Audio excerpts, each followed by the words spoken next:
Okay. Okay, got it. Can I leave the meeting because it's being recorded? Probably not. Okay, sometimes dual screen is not all it's cracked up to be. I can't get rid of that. Okay, whatever. Okay, so tonight we are going to talk about lap scoring because I feel it doesn't matter how much lap scoring you've done or how often you do it, you still need to review it regularly. And why do I want to do this? Okay, now I got a problem.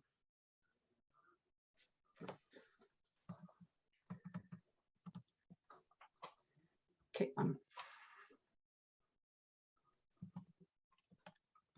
technology is wonderful when it works. When it doesn't work,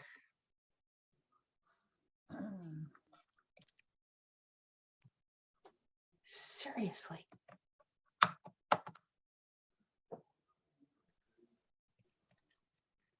Okay. Got it there. Okay, maybe that'll work now.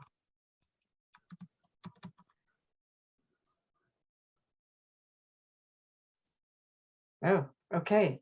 So we're gonna talk. I'm going to share my my bit of knowledge about lap scoring. We're gonna have some time for questions, and then well, I want to take it so you can be thinking about this when you get bored with what I'm saying. So feedback on what would you like for future topics that we can talk about, and frequency of sessions. Would you like this more often than Helen and I can squeeze this into our schedule? Do you want it on a regular basis or just whenever the spirit moves us? Whatever, ponder that. We'll discuss it at the end. So,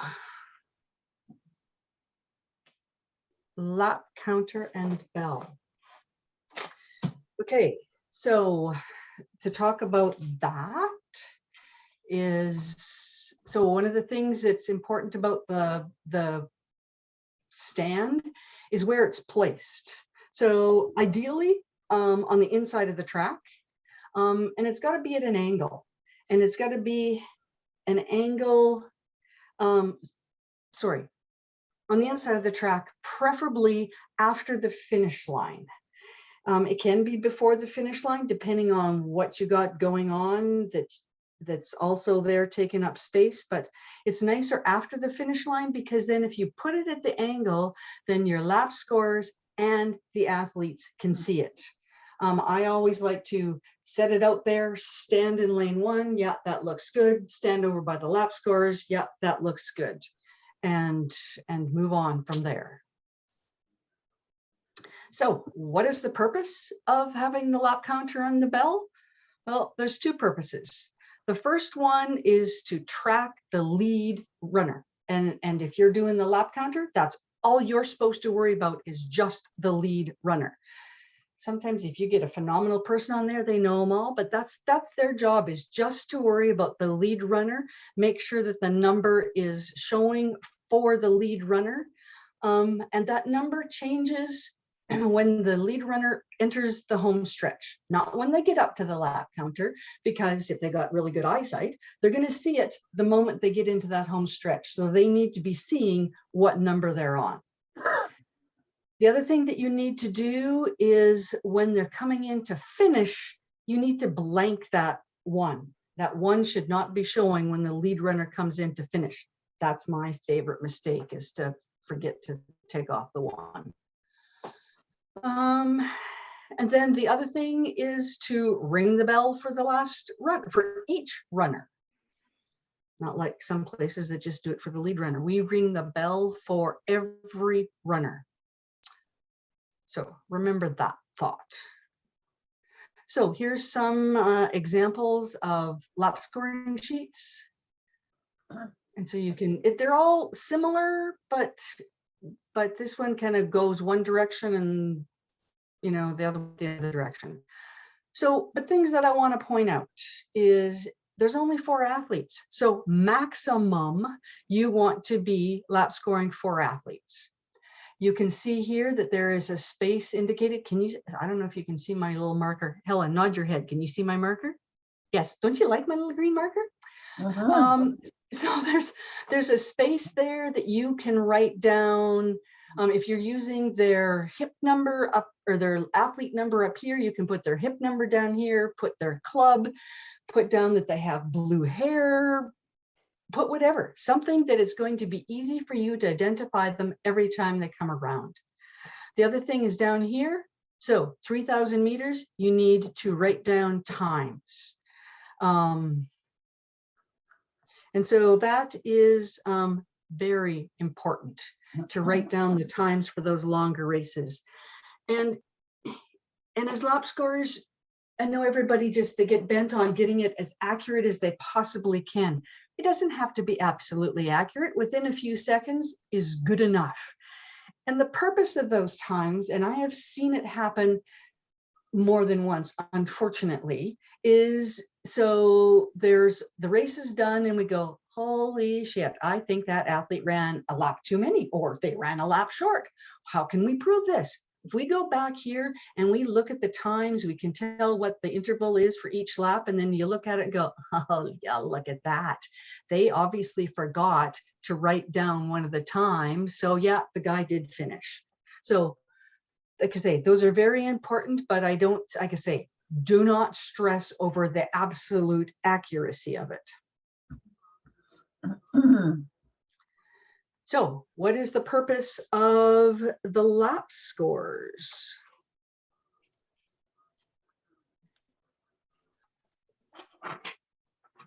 Gotta read my notes. Put a check mark. Every time you see them come around, you put a check mark. If it's a longer race, you put a time. Pretty simple. Although, that being said, I would rather be chief lap scorer and do them all than to do 4 of them. That's kind of whatever. In my mind, it's thing. The other very important thing that a lap scorer is doing is you need to communicate lapping with the athletes. And so how are you going to communicate with with them? You're going to do it verbally, or you're going to do it visually. So you're going to go up to them and you're going to say, athlete 1348, you are on lap 5, and show them 5 fingers or whatever the case may be. The other thing is make eye contact with them. So the other thing that I want to talk about, the other time you need to be telling them they're being lapped is, and I don't know if there's a technical term for it, but I call it virtual lapping. So that number on the lap counter is showing what the lead runner is. But if you're doing athletes at the back of the pack, they haven't gone around yet, but if that number has changed off of the lap that they're on, you have to tell them, because they're going to see the number change and go, ooh, I only have 3 laps to go. No, sorry, buddy, you still got 4 laps to go. So I cannot stress that enough, that you need to tell them that they have been virtually lapped. I see it happen so often, and that is one thing that those athletes are looking for us to tell them. How many laps are they to go? Especially at the times I've noticed it the most is with masters athletes. Sometimes they even want you to identify yourselves to them ahead of time so that they can look for you to tell them, yeah, that you're being lapped or whatever lap you're on. See, and what the reason my little mouse is green, because I always lose it.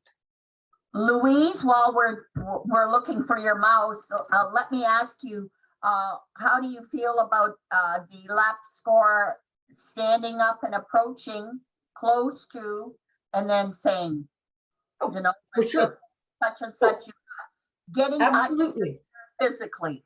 Absolutely, that you got to stand up and walk to them. Personally, I can't lap score without standing, but that's just me. Yeah, you got to walk up to lane, probably right into lane 2, just about get in front of their face with, hey, you got 5 to go. And it varies. Some of them are looking to you, that they want to know that, and the next guy is just like, hello, are you deaf? Can you hear me talking to you?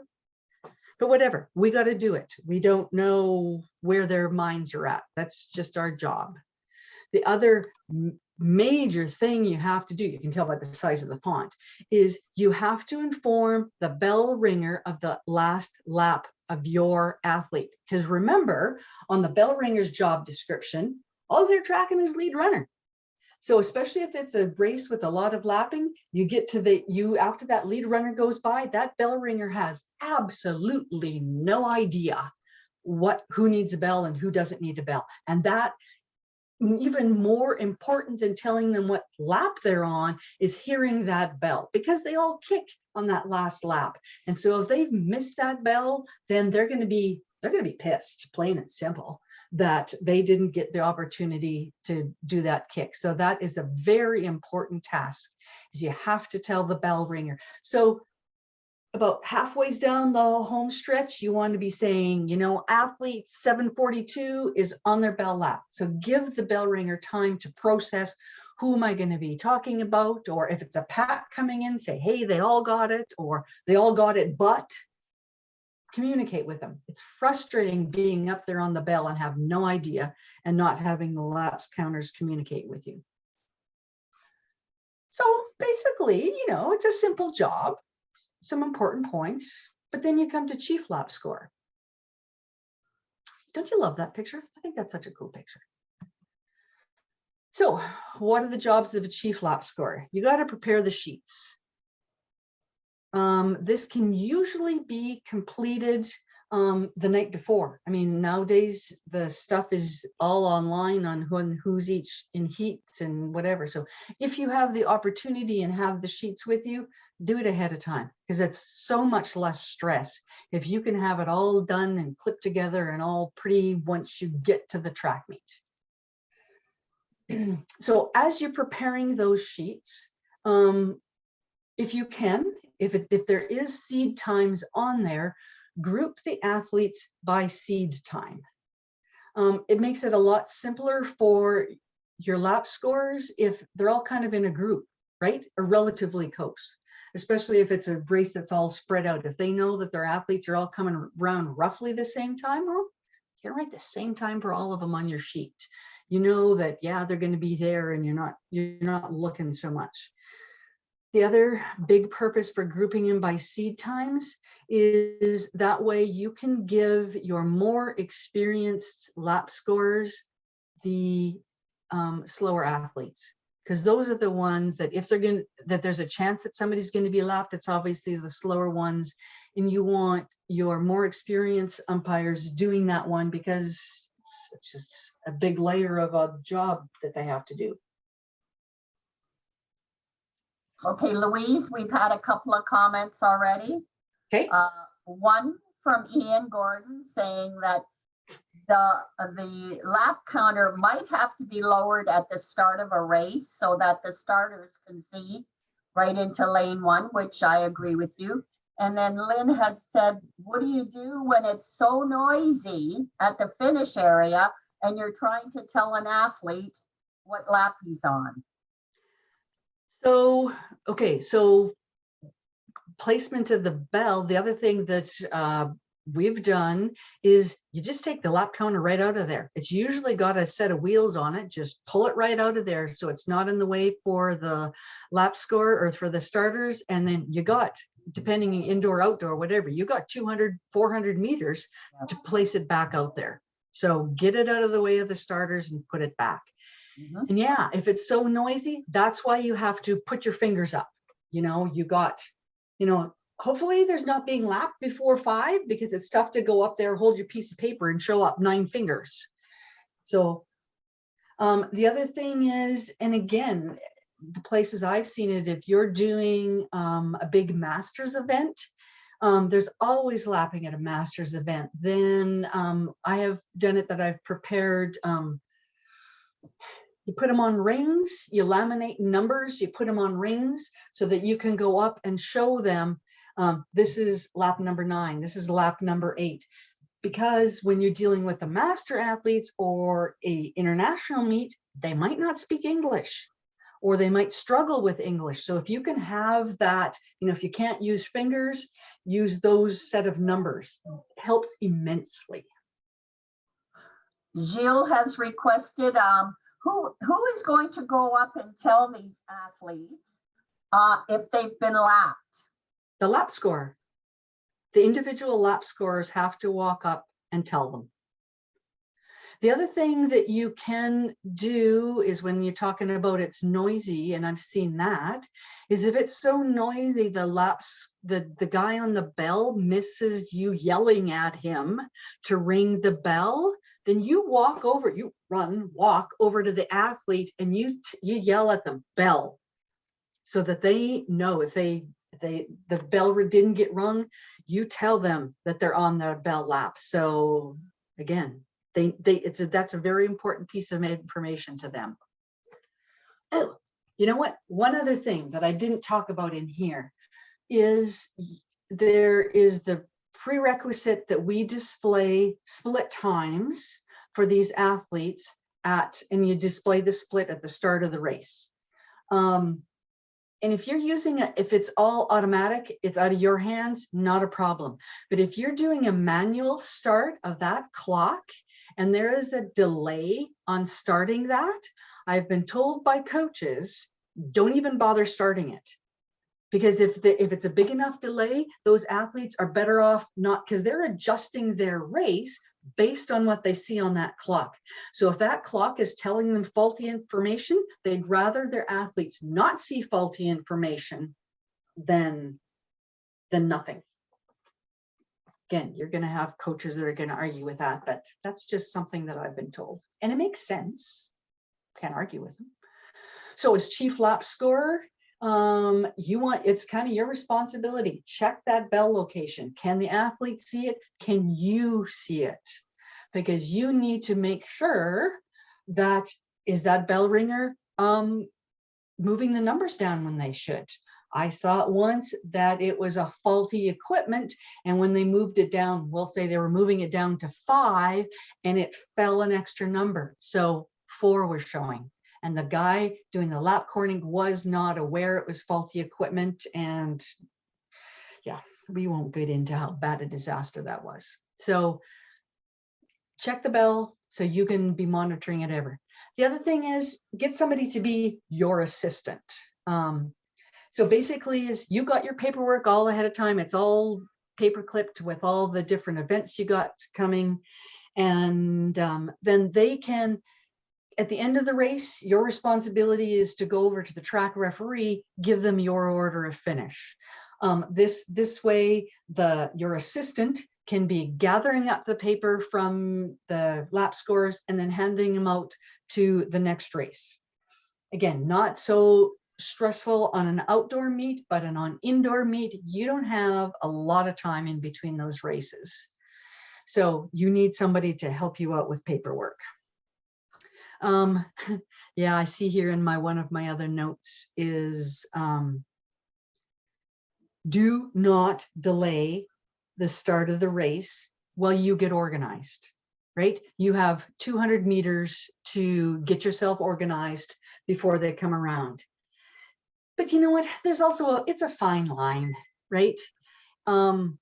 Yeah, you don't want to delay the start of the race, but if everybody is struggling and it's going to be a race where there's going to be a lot of lapping, you got to make sure that if indoor track 3,000 meters, it's starting where you are, make sure your guys have had an opportunity to identify who they're lap scoring. So that they can write their notes and less chance there's going to be errors.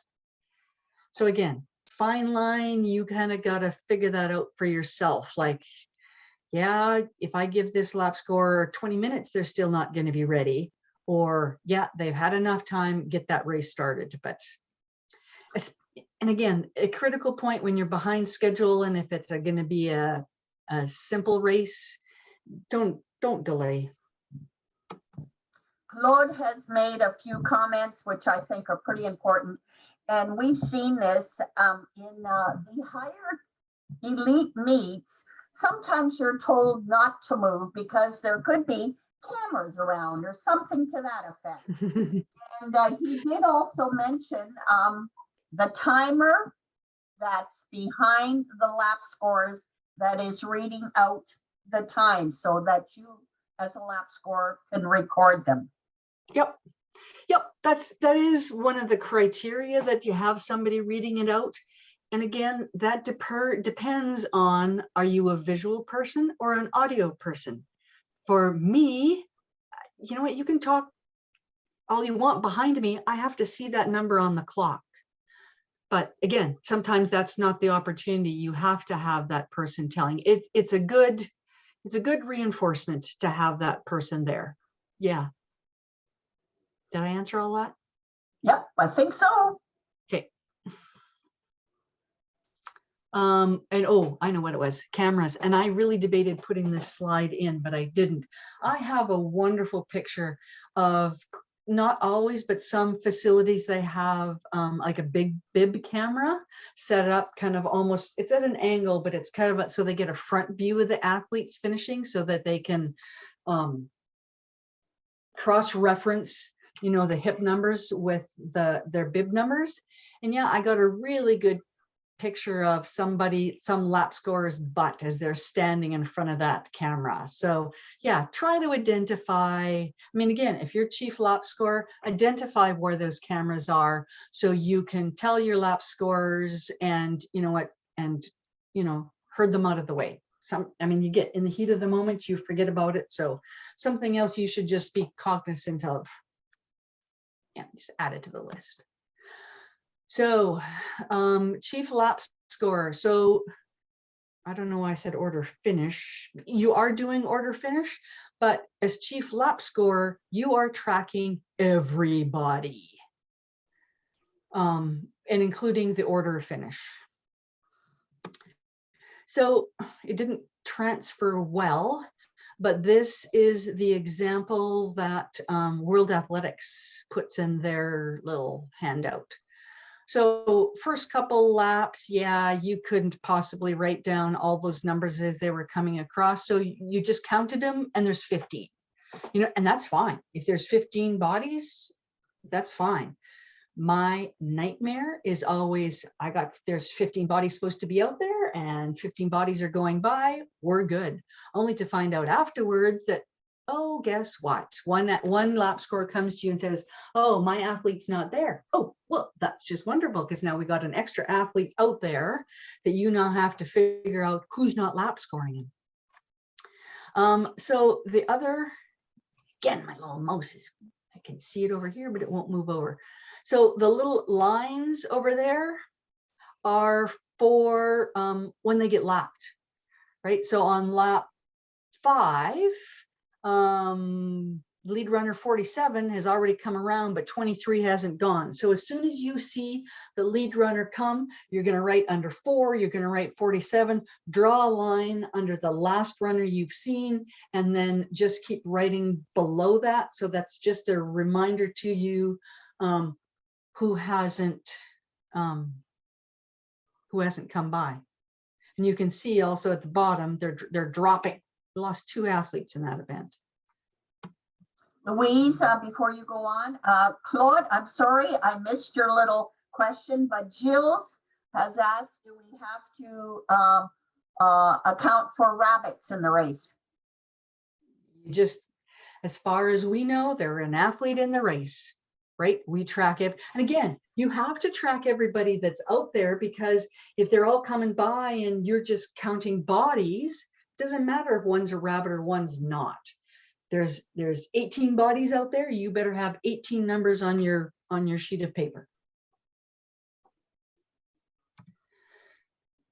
So the biggest thing when you're doing order of finish or that whole sheet is write every number once. Crazy important.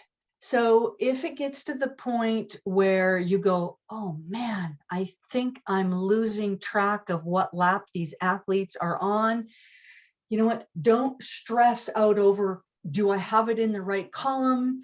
Just keep writing numbers. Write every number once. If you miss a number, like they just went by too fast, put a dash. So that identifies that there was an athlete out there. I didn't identify it. So if we have to go back, recreate the race based on paperwork, It takes time, but if you as chief lap scorer have written down every number, even if it's not in order, we can go back and recreate it and find out that, oh, guess what? That guy did run a lap short, or you know what, there's one dash here, so obviously he did run a full. So very important. So this is an actual lap scoring sheet. So you can see at the bottom, I've written 7, circled it, so I don't get confused that it's a number at the anywhere else. I drew the line, obviously on lap 5, when the lead runner came around on his lap 5, there was 2 athletes that he lapped or virtually lapped. So I drew a line, wrote those 2 underneath. Yeah, we'll look more about that in just a second. So there is no right or wrong way to do this. There's vertical columns, there's horizontal columns, right? You do what works for you. Like I say, it doesn't matter. I've seen it that somebody has it done that they have the squares all ahead of time. So they just, I can't remember what direction they go, but they have a square for each number. That's beyond mine. But again, whatever works for you as chief lap scorer, as long as the job gets done, we don't care how you get it done. So then you come to, this is just my personal method of keeping track of what lap they're on. So I put the little dash. So I obviously, when my lead runner comes for the last time, I am now writing in one big long line every athlete that crosses the finish line. And so 796 finished, 803 crossed the finish line, and we call him a ghost, right? Their time doesn't count because he's not finishing, but that is very, very important information for the photo finish guys to know that lead runner came, and then the next 4 bodies that crossed the finish line, he doesn't have to worry about getting a time for them because they're what were called ghosts. I've seen chief lap scorer write down just who is finishing, which is just about useless because we need to know who the ghosts were and where they were. So the rest of it is just my little method of keeping track of how I know who's on what lap. You can put double rings, triple rings around the ghosts so you know what they're done. Again, it just works in my brain to do check marks. If this is beyond what you can handle, again, don't sweat it. Just write down as much as you can and ensure that you got order of finish. Okay, can I just interject before we go on? For sure. I just want to say, you know, like these ways of doing the lap counting, it's basically how you were shown how to do it. It's almost, that's how you're going to continue to do it. I do it vertically like Louise does because that's the way I was shown it. I have seen it done horizontally. I can't do it. Claude tried to show me, Gilles tried to show me. I can't do it that way. This way makes sense to me. Whatever, and what Louise said, whatever makes sense to you, you do it that way. I agree. I'm same as Helen. I can't do horizontal. I can write numbers, and you can look at on this sheet. Look at 14. Yeah, I got half numbers, but I can do that without looking down on the page and write down going vertically. I cannot go across in a straight line. That's beyond my capabilities. So again, whatever works for you. How do you get good at being chief lap scoring? Practice. There is no tricks to this except practice. The other thing I say to umpires, if you're out and if you're assigned to be an umpire as opposed to being a lap scorer, while you're out there, besides watching for infractions, which there usually isn't any on a long race, pretend you're a lap scorer, pretend you're chief lap scorer, and just draw a line in front of you, pretend it's the finish line, and just do practice chief lap scores. Yeah, there's no trick besides just practice. And I love the look on that guy's face, because that's sometimes how you feel when you're out there. Like, oh my God, what am I doing out here? Everybody screwed up at chief laps at lap scoring. It's unfortunately it happens, but we do our best so it doesn't happen. So, any other questions? Are you gonna unmute everybody? Sure, Lily's got a question. Good.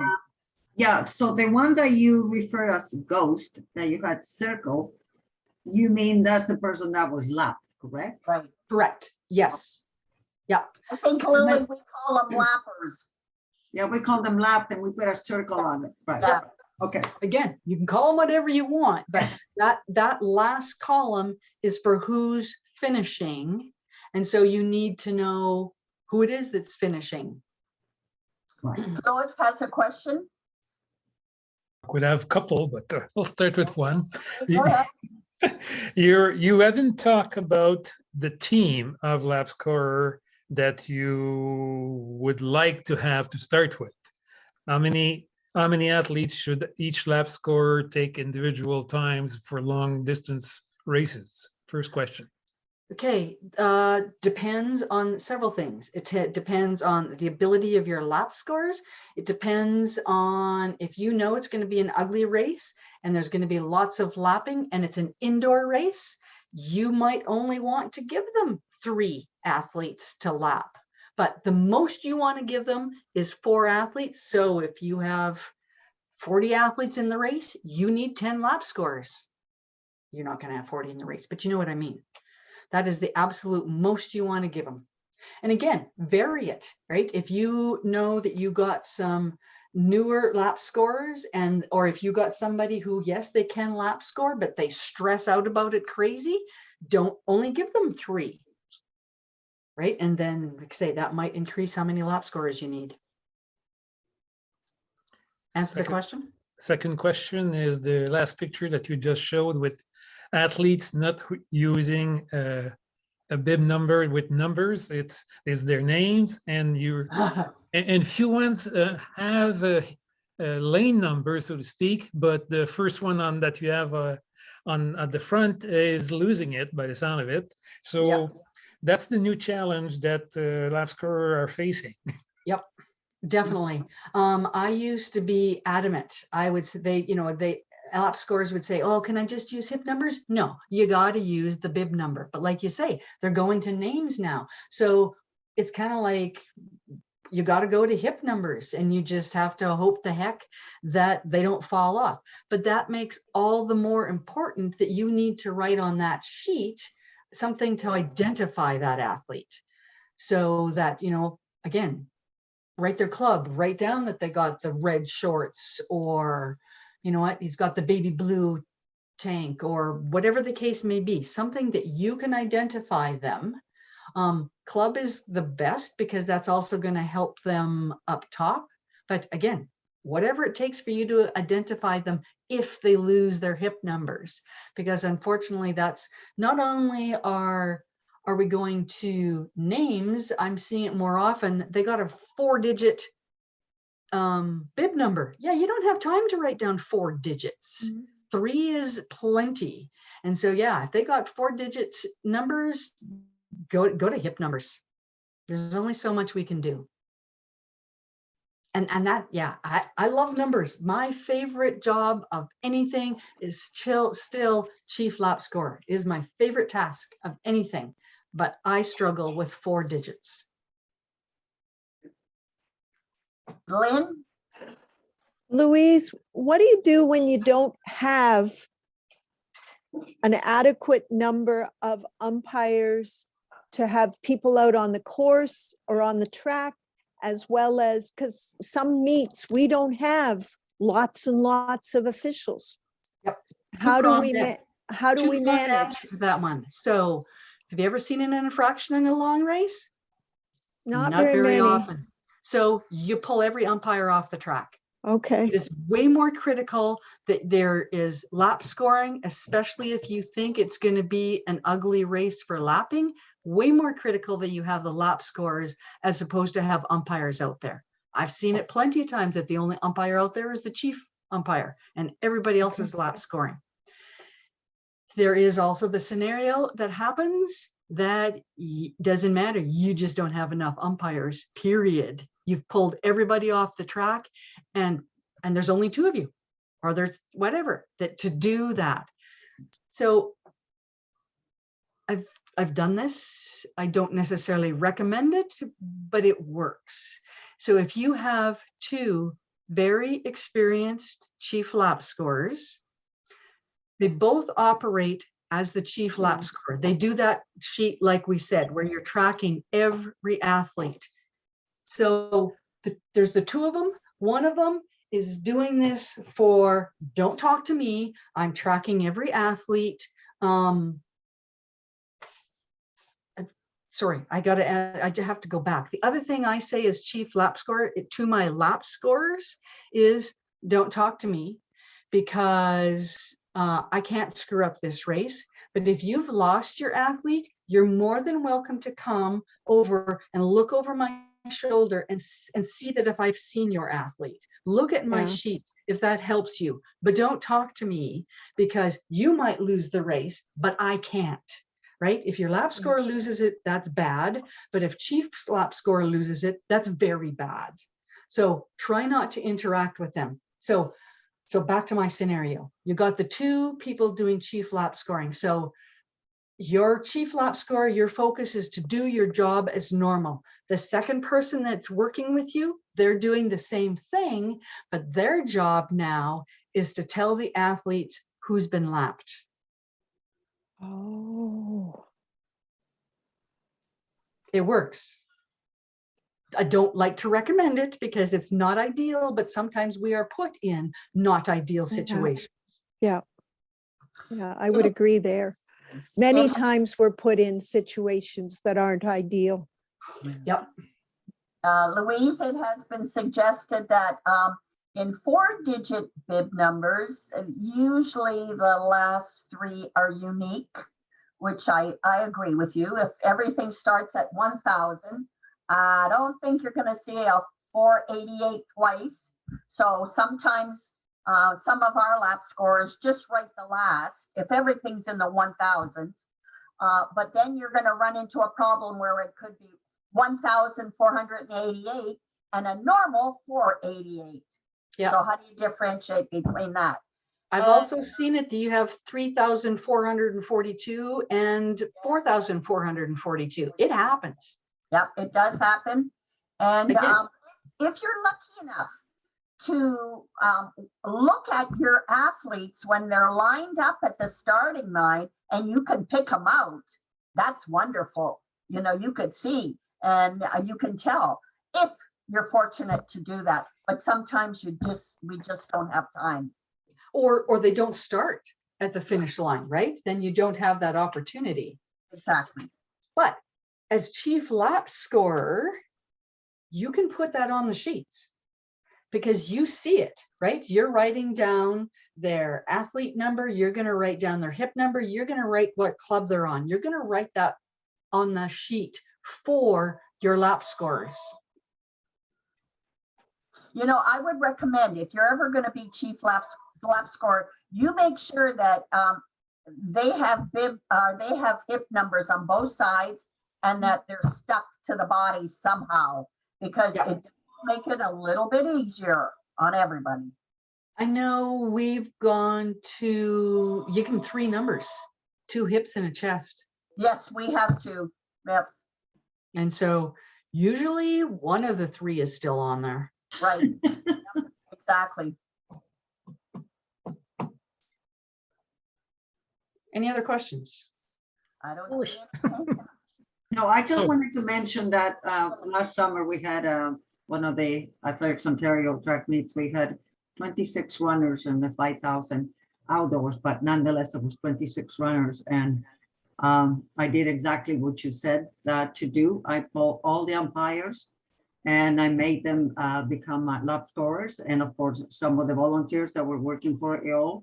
So we had like 10 or even myself as the referee, I acted as a lap scorer. Because to me, that's extremely important, getting the right laps versus if we lose an athlete due to DNF around the corner and there is no umpire to see it, we'll find out at the end anyways. So Yeah. I'm glad to hear you are recommending the same thing. Yeah, and the other thing you can do is pull in volunteers, especially if it's somebody on the team or a spouse of somebody who's on the track. I mean, I know we've done it for race walk. You get the spouse of her. I mean, they've watched these races enough. They know. And sometimes those volunteers are better lap scorers than the lap scorers are. The other thing that you need to tell your lap scorers is they are also umpires. So they need to watch the beginning of the race as an umpire. Because if there is going to be an infraction, it's going to be at the beginning of the race where your lap scorers can see it. Simon, did I get both of your questions, both your comments? Do you have any other questions? Oh, Okay, Claude, are you all good? I still have a new question. Okay, I've been doing that for a few years, I know. as you know, Ellen, since I've taught you. One of the challenge for the chief lap scorer is when the organizer is putting together 18 plus athlete competition, so to speak, or event, because he wants to have a big show. And I've seen it more often lately when they're interested in having a show instead of having two heats of the same event. And personally, I know that I cannot take or follow more than 18 athletes by myself as a main lap scorer. So you're basically funding all your results on your team because they're the one that are able to follow so many athletes. Agreed. The other thing that you can do is have, just like you, if we go to write times, you have someone standing behind the lap stores giving out times. Again, if you're an audio person, you have somebody behind the chief lap scorer calling out the numbers.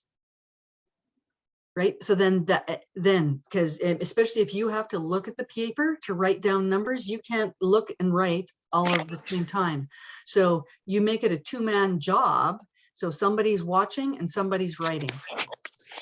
Yeah. And the other thing I've seen in many meets, mainly the high level ones where the movement of the officials is quite restricted, is basically either the chief or somebody from the team is the communicator to the athletes that are behind to tell them how many laps they are behind with the communication with each proper lap scorer. But it's one thing to have lap scorer able to talk to the athletes, but it's a Yes. lot of movement on the track, and it's easy to lose one of them when it's a large crowd. Yes, agreed. I have a comment from Brenda. Brenda has been working a lot in the field. That's her forte, but she's a combined events referee. And she says that she is brought in numerous times to help lap score. We have done this too at a couple of meets I've been to, more than a couple. We bring in field people and they say, don't you ever ask me to do this again.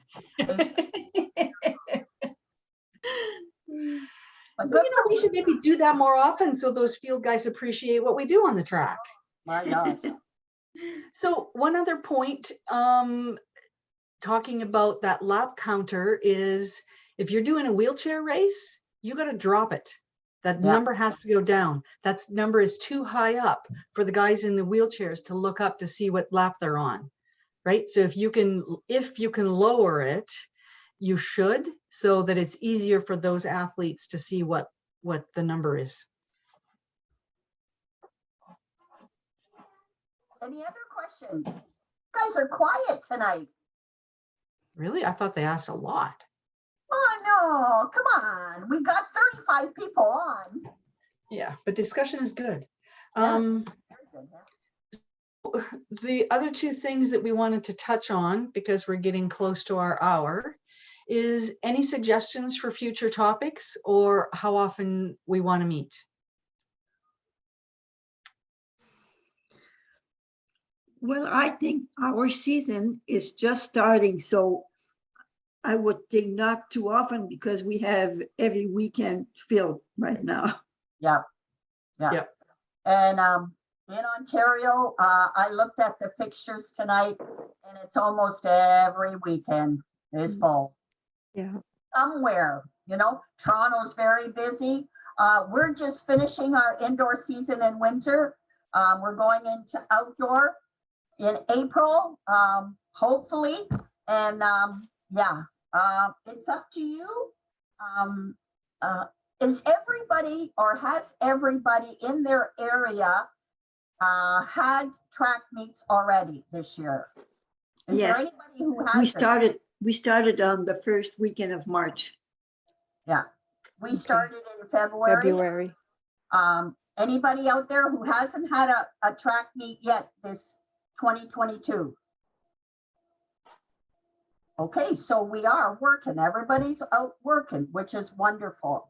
So, So I would recommend, why doesn't everybody email Helen or myself and give us your feedback on, you know what, oh, I'd really like to talk about this, or, you know what, or during the course of, you know, the season, if something comes up that you think that we should be talking about, email us, let us know. Give us your thoughts, how often we should be talking. I just want to mention something. We as umpires, we do look at everything. And this past weekend, someone caught an athlete with a 9mm spike in their shoe. And had we not, and it wasn't anybody who was looking for it, somebody just happened to look down and said, don't you think that's kind of long? And we questioned it and we did solve it. So it's interesting to note that we're helping everybody. Let's say the umpires are doing a great job at helping everybody.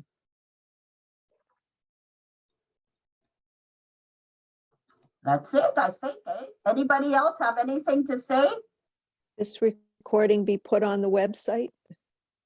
Yes, it is. It will be. Eventually, Sarah's will put it on. Okay. Helen, Yes. okay, have the new rule books come out yet? Louise, Yes, I only- the new rule books are printed. yes. They have all, I believe they have all been shipped now. A couple of the smaller orders, it's the Athletics Alberta office shipped them for us. And she was struggling there finding some boxes for the smaller orders. So they didn't get shipped right away. And this past weekend was our provincial indoor. So that kind of held up the process, but yeah, they should all be on the road. Louise, the yeah. box, the order for Athletics Ontario has arrived. Perfect, good. So they Oh, will be distributed this